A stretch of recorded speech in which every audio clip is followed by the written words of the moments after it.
A Porta Aberta, Saque, pseudônimo de Hector Hugh Monroe. Nasceu na Birmânia, atual Myanmar, em 1870 e estudou na Inglaterra, onde trabalhou como jornalista. Boa parte de seus contos foi publicada pela primeira vez no jornal, depois reunida em livros. A sátira à sociedade inglesa do início do século XX é a principal marca de seus contos. Embora seja considerado um mestre nesse gênero, também escreveu peças teatrais, romances e ensaios. No Brasil, alguns dos seus contos estão reunidos na coletânea Um Gato Indiscreto e Outros Contos, da editora Edra, 2009. O escritor morreu na França em combate em 1916, durante a Primeira Guerra Mundial, 1914 a 1918. Minha tia já vai descer, senhor Nutel, disse uma mocinha de 15 anos, muito senhora de si. Enquanto isso, o senhor pode ir me aguentando. Frampton Nuttall se esforçou por dizer algo adequado, algo que lisonjeasse devidamente a sobrinha ali presente, sem também desconsiderar a tia que estava por vir. No íntimo, duvidava mais do que nunca que aquelas visitas formais a uma sucessão de perfeitos estranhos fossem contribuir de fato para o tratamento de nervos a que ele supostamente estava se submetendo. Eu sei como vai ser, dissera sua irmã quando ele se preparava para aquele retiro rural. Você vai se enterrar por lá e não falará com nenhuma alma viva. Seus nervos ficarão num estado ainda mais lastimável. Por isso, vou lhe dar cartas de apresentação a todas as pessoas que conheço por lá. Algumas delas, pelo que me lembro, eram bastante agradáveis. Frampton se perguntava se a senhora Stapleton, a dama a quem ia entregar uma das cartas de apresentação, estava no grupo das agradáveis.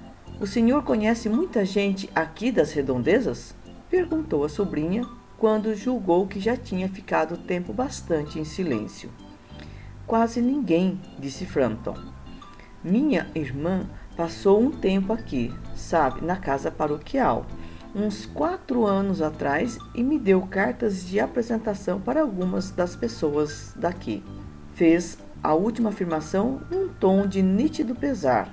Então o senhor não sabe praticamente de nada sobre minha tia?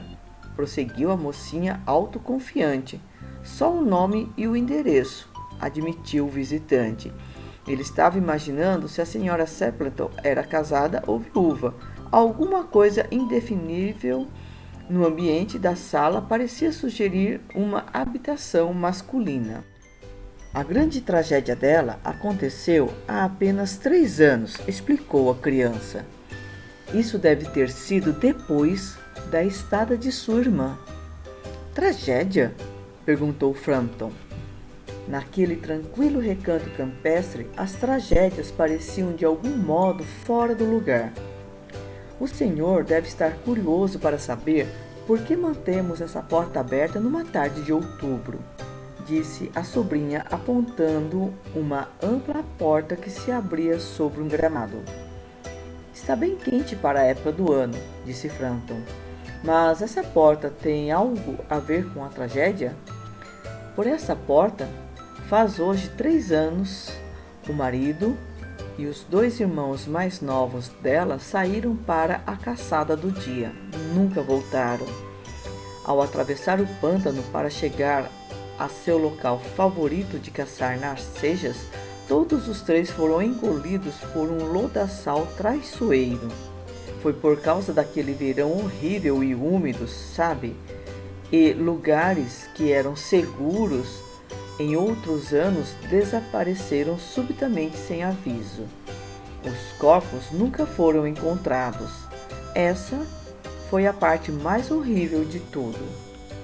Aqui, a voz da menina perdeu o tom autoconfiante e se tornou trêmula, humana. A pobre tia sempre acha que eles vão voltar algum dia, eles e o pequeno Spaniel castanho que se perdeu com eles e que vão entrar por esta porta como costumavam fazer. É por isso que a porta é mantida aberta toda a tarde até cair a noite. Pobre tia querida, ela me contou várias vezes como eles saíram. O marido com a capa de chuva nos ombros e Rony, o irmão mais novo, cantarolando Betty, por que você pula? Como sempre fazia para caçoar dela, porque ela dizia que aquilo lhe dava nos nervos. O senhor sabe, às vezes, em tardes calmas e tranquilas como esta, tenho quase a horripilante sensação de que todos eles vão entrar por aquela porta. Ela se deteve com um leve tremor. Foi um alívio para Frampton quando a tia irrompeu a sala dentro com um redemoinho de desculpas por ter se demorado. Tomara que Vera tenha distraído o senhor, disse ela. Ela foi muito interessante, afirmou Frampton. Espero que o senhor não se incomode com a porta aberta, observou a senhora Stapleton com vivacidade. Meu marido e meus irmãos estão voltando para casa direto da caçada e sempre entram por ali. Saíram atrás das narceixas no brejo hoje, de modo que vão fazer uma bela bagunça nos meus pobres tapetes, bem do jeito de vocês, homens, não é? Ela emendou alegremente acerca da caça e da escassez de aves e sobre as perspectivas do inverno quanto a patos. Para Frampton, aquilo era simplesmente horrível. Fez um esforço desesperado, apenas parcialmente bem-sucedido, para desviar a conversa para um assunto menos macabro. Estava consciente de que sua anfitriã lhe dava apenas um fragmento de sua atenção e os olhos dela estavam constantemente espreitando por trás dele a porta aberta e o gramado além. Sem dúvida, foi uma infeliz coincidência ele ter de fazer sua visita naquele trágico aniversário. Os médicos concordaram em me receitar repouso absoluto, ausência de excitação mental e abstinência de qualquer coisa semelhante a exercício violento, anunciou Frampton, valendo-se da bem conhecida suposição de que os perfeitos estranhos e os recém-conhecidos são ávidos por saber o menor detalhe das dores e enfermidades das pessoas, sua causa e tratamento. No que diz respeito à dieta, não concordam tanto assim, continuou. Não? Disse a senhora Stapleton, numa voz que só substituiu um bocejo no último instante. Então ela subitamente se iluminou em atenção alerta, mas não para o que Frampton estava dizendo. Lá vêm eles finalmente, exclamou ela, bem na hora do chá, e parece que estão cobertos de lama até os olhos. Frampton teve um ligeiro arrepio e se virou na direção da sobrinha com um olhar que pretendia expressar solidária compreensão. A menina mirava fixamente a porta aberta com os olhos estupefatos de horror, num choque gelado de medo inominável. Frampton deu meia volta em seu assento e olhou na mesma direção. Na luz mortiça do crepúsculo, 3 figuras atravessavam o gramado rumo à porta.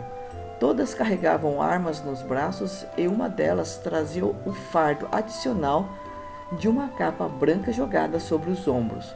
Um spaniel castanho e fatigado não saía de junto de seus calcanhares. Sem fazer ruído, aproximaram-se da casa e então uma voz jovem e rouca cantarolou de dentro do anoitecer. E então, Betty, por que você pula? Frampton agarrou ferozmente sua bengala e seu chapéu. A porta de entrada, o cascalho do jardim e o portão da frente foram etapas imperceptíveis de sua fuga desabalada. Um ciclista que passava pela rua teve de se afundar na cerca viva para evitar a colisão iminente.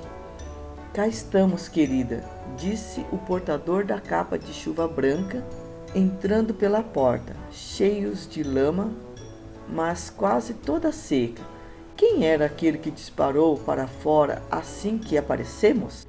Um homem esquisitíssimo, um tal Sr. Nuttall, respondeu a Sra. Stapleton. Só sabia falar da própria doença e saiu em disparada sem uma palavra de adeus ou de desculpas quando vocês chegaram. Alguém poderia até pensar que ele viu um fantasma. Quero crer que foi o Spaniel, disse a sobrinha calmamente. Ele me contou que tem horror a cães. Uma vez foi perseguido dentro de um cemitério em algum lugar às margens do Ganges por um bando de vira-latas e teve de passar a noite numa cova recém-cavada com os bichos rosnando, latindo e babando bem acima dele. É o bastante para acabar com os nervos de alguém. O romance improvisado era a especialidade dela.